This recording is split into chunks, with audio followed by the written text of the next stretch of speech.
Ada 4 unsur pokok biaya. Yang pertama, biaya merupakan pengorbanan sumber ekonomi. Pengorbanan sumber ekonomi maksudnya ya kita melakukan suatu pengorbanan melalui sumber ekonomi gitu. Nah, sumber ekonomi ini diukur dalam satuan uang, atau gampangnya biaya merupakan ya kita ngeluarin uang lah, kita mengorbankan uang, itu gampangnya biaya. Nah, tapi biaya ini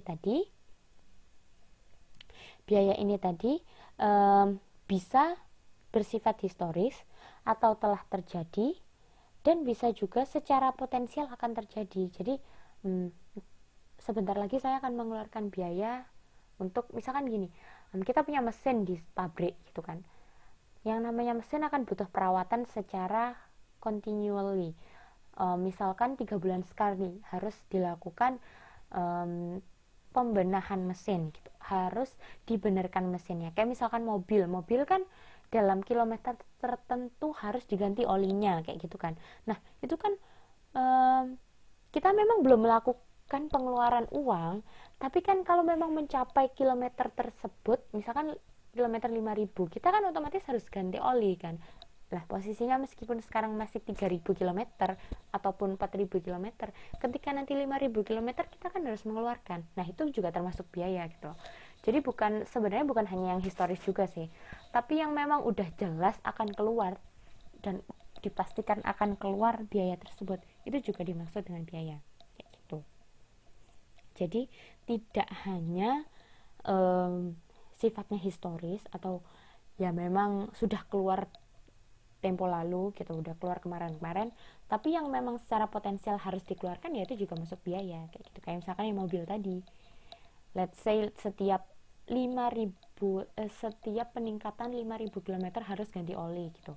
Ya udah otomatis itu kan akan potensial akan keluar setiap 5.000, 10.000, 15.000, dan setiap kelipatan 5.000 otomatis kan kita harus mengeluarkan biaya. Nah itulah yang dimaksud dengan biaya, nggak hanya yang bersifat historis, tapi yang potensially akan keluar biayanya itu juga termasuk ke dalam biaya seperti itu. Kemudian pengorbanan tersebut untuk tujuan tertentu jelas. Kita nggak mungkin melakukan pengeluaran biaya tanpa tujuan. Pasti harus ada tujuannya dong. Kayak tadi misalkan ngeluarin uang buat beli oli setiap kelipatan 5.000 km, tentu dengan tujuan atau harapannya mobil kita akan selalu fit, nggak ada masalah, nggak timbul problem kayak gitu kan. Ya itulah yang dimaksud dengan biaya, gampangnya kayak gitu. Jadi melakukan pengorbanan sumber ekonomi berupa uang, baik yang bersifat historis maupun yang secara potensial akan terjadi dengan tujuan tertentu, itu yang dimaksud dengan biaya.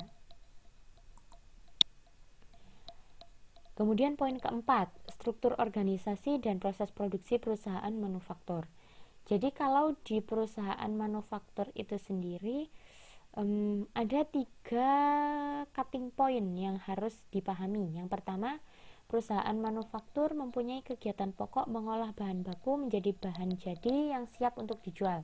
Namanya juga manufaktur, otomatis di situ terdapat suatu proses pengubahan bahan baku menjadi produk jadi. Dan yang poin kedua, perusahaan mencakup 2 fungsi pokok, fungsi produksi dan fungsi pemasaran. Kalau fungsi produksi jelas merubah bahan baku hingga jadi produk jadi.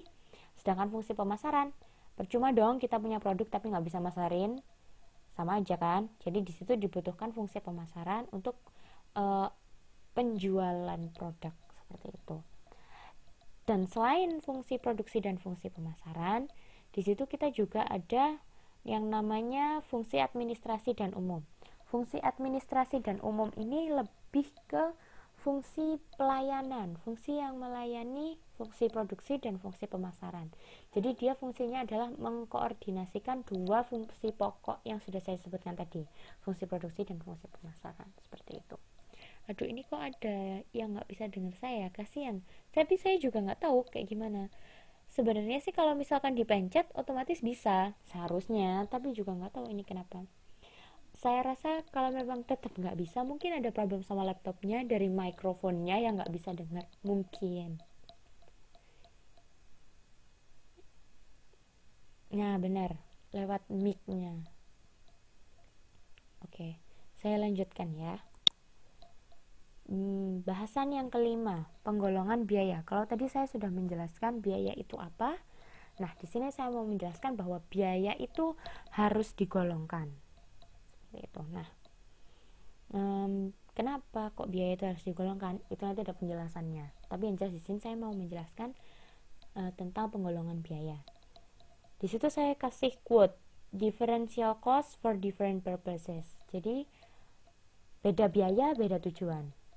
Gampangnya kayak gitu. Nah, di situ ada beberapa penggolongan biaya yang saya jabarkan. Yang pertama, atas dasar objek pengeluaran. Jadi di situ kita menggunakan nama objek sebagai dasar penggolongan biayanya. Kemudian ada juga biaya yang digolongkan berdasarkan fungsi pokok di dalam perusahaan. Biaya dikelompokkan berdasarkan fungsi produksi, pemasaran, dan administrasi dan umum. Saya tadi kan sudah bilang bahwa di manufaktur itu ada 3 fungsi. Fungsi produksi, fungsi pemasaran, dan fungsi administrasi dan umum. Nah, di sini biaya dikelompokkan berdasarkan itu. Jadi biaya-biaya yang terjadi di fungsi produksi ya dikelompokkan di fungsi produksi. Biaya yang terjadi di fungsi pemasaran ya dikelompokkan di pemasaran. Dan yang administrasi dan umum ya di administrasi dan umum. Jadi benar-benar dikelompokkan kayak gitu. Kemudian ada juga yang berdasarkan atas dasar hubungan biaya dengan sesuatu yang dibiayai. Itu dibagi menjadi 2, biaya langsung, biaya tidak langsung. Kalau biaya langsung itu biaya yang terjadi, sedangkan biaya yang tidak langsung biaya yang terjadi tidak hanya disebabkan oleh sesuatu yang dibiayai. Itu nanti lebih detailnya akan saya jelaskan di pertemuan-pertemuan selanjutnya. Ini cuma kasarnya aja, pembagiannya kayak gimana gitu ya. Kemudian ada juga yang berdasarkan perilaku biaya dalam hubungannya dengan perubahan volume kegiatan. Biaya variabel, biaya semi variabel, biaya semi tetap, dan biaya tetap. Tapi biasanya ada 2 pool yang sangat signifikan, biaya variabel dan biaya tetap. Kalau biaya variabel itu lebih ke berbanding lurus dengan produksi, atau semakin besar produksi yang kita lakukan, semakin besar juga biaya variabelnya. Itu biasanya kayak bahan baku. Kalau kita memproduksi produk lebih banyak, otomatis bahan bakunya juga lebih banyak kan, seperti itu. Kalau biaya tetap itu seberapapun volume produksi produk yang kita lakukan, atau sebanyak apapun produk yang kita hasilkan, itu gak ada hubungannya, biayanya juga tetap remain the same.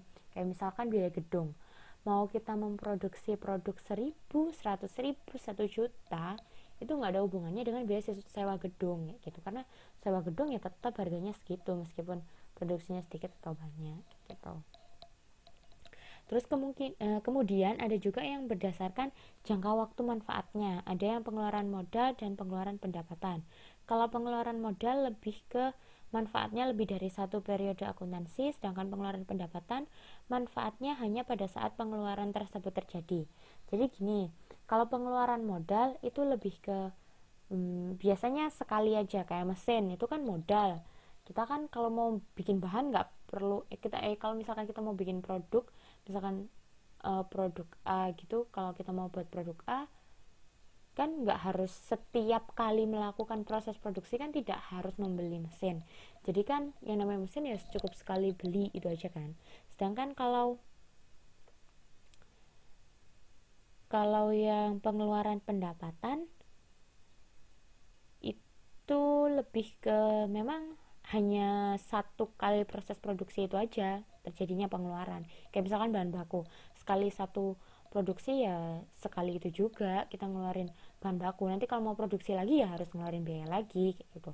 Sedangkan kalau kayak tadi mesin kan ya udah sekali kalau kita mau melakukan berkali-kali proses produksi pun ya nggak usah beli mesin lagi, cukup 1 kali itu aja gitu. Jadi yang memang sifatnya modal-modal atau yang tidak berkali-kali harus dikeluarkan karena melakukan berkali-kali proses produksi, itu masuk ke pengeluaran modal. Tapi yang kalau setiap kali kita melakukan proses produksi butuh biaya, itu yang dimaksud dengan pengeluaran pendapatan. Seperti itu. Oke, saya lanjutkan. Oh ya, kalau misalkan dia nggak paham, langsung aja potong, nggak apa-apa. Misalkan, bu saya nggak paham ya itu, tolong diulangi lagi, fine, nggak masalah, nanti langsung aja bilang kayak gitu kalau misalkan ada yang nggak paham gitu. Kemudian saya lanjutkan lagi tentang metode pengumpulan harga